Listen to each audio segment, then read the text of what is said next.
आज हम यहाँ सब बैठे हुए एकत्र हुए, तो किसी भी महापुरुष का जन्म तभी बनता है। आजकल किसी राजा महाराजा का जन्म बनता देखा आपने, वो बड़ा सम्मान था उनके पास, लेकिन उनका कोई जन्मदिन नहीं मानता है।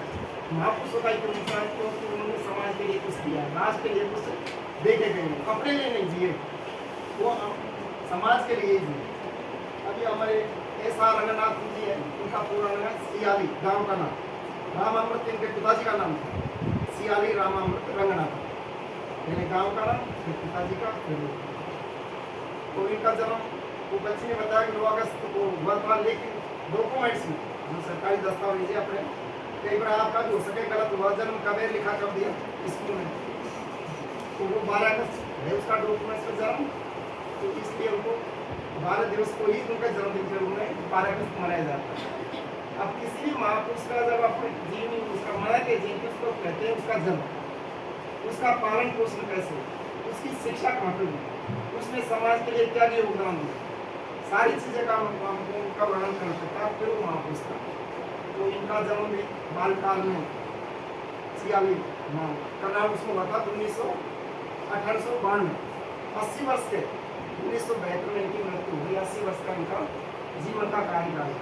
इनके पिताजी 6 वर्ष की उम्र में मर गए, मृत्यु हो गई। अब छोटा बच्चा, आप भी देखो समाज में कोई छोटे बच्चे को तो पालन पोषण का दादा दादी ने किया, उसके बाद उन्होंने BA और MA गणित विषय में की, ये उनकी शिक्षा थी। लेकिन उन्होंने क्या किया, आगे प्रोफेसर का नेचुरल पुस्तकालय विज्ञान का उनको रुचि थी, तो उन्हें देश विदेश के दौरे भी किए, क्योंकि एक जैसी व्यवस्था नहीं थी। कोई तो किताब कोई रख देता है टेढ़ी, कोई रख देता है क्लास वाइज, कोई रख देता है सब्जेक्ट वाइज, तो पूरे विश्व में एक तरह का नहीं था। उन्होंने अध्ययन किया तो एक पुस्तक इन्होंने बनाई, डेविड डेसिमल क्लासिफिकेशन, पुस्तकों का वर्गीकरण कैसे किया। एक है कोलन क्लासिफिकेशन, 2 तरह की क्लासिफिकेशन की किताब है, वर्गीकरण, तो वो इन्होंने बनाई। वो किताबें हमने पढ़ा सन 83 में, मैं मेरी बता दूं वो किताब मिलती नहीं थी कहीं भी, केवल अमेरिका में 2,500-3 हज़ार की बिकना उसकी कीमत से, या 10,000 की कुछ ऐसी।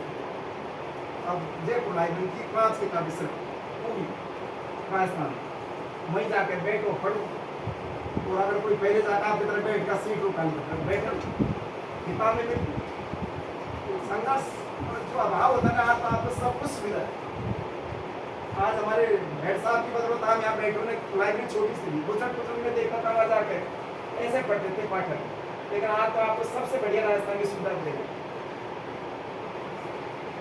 मुझे कहना था उन्होंने पुस्तकालय विज्ञान के 5 सूत्र लिखे, पुस्तकें सबके लिए, इसमें कोई रोक नहीं भाई ये पढ़ेगा उच्च वर्ग का पढ़ेगा या कोई अधिकारी पढ़ेगा, पुस्तकालय सबके लिए।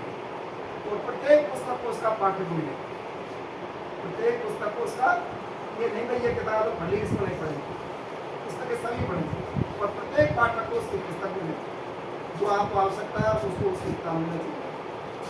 और पुस्तकें उपयोगी हैं, उसका अधिक उपयोग करें। और पुस्तकालय एक वर्धनशील संस्था है, वृद्धि करती रहती है लगातार। तो 5 सूत्र हैं उनके, जैसे 5 गुरु मंत्र देता है कोई भाई, 5 गुरु मंत्र जीने का आपको, तो पुस्तकालय विज्ञान के 5 हैं। तो इस तरह से उन्होंने समाज के लिए, राष्ट्र के लिए बहुत तगड़ा योगदान किया था, इसलिए उनकी जन्म मनाई जाती है। आज कुछ कम बैठे तो ये वर्गीकरण क्लासिफिकेशन आप उनकी बदौलत, ठीक है। मेरी बात लेकर पुस्तकों के बारे में बताता हूँ, पुस्तक आप मोबाइल से पढ़ते ना आजकल।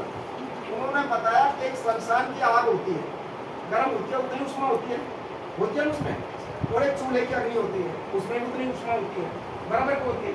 लेकिन आप रोटी शमशान की अग्नि से नहीं बना सकते, नहीं खा सकते, चूल्हे की अग्नि से ही आप रोटी बना के खा सकते हो। क्यों?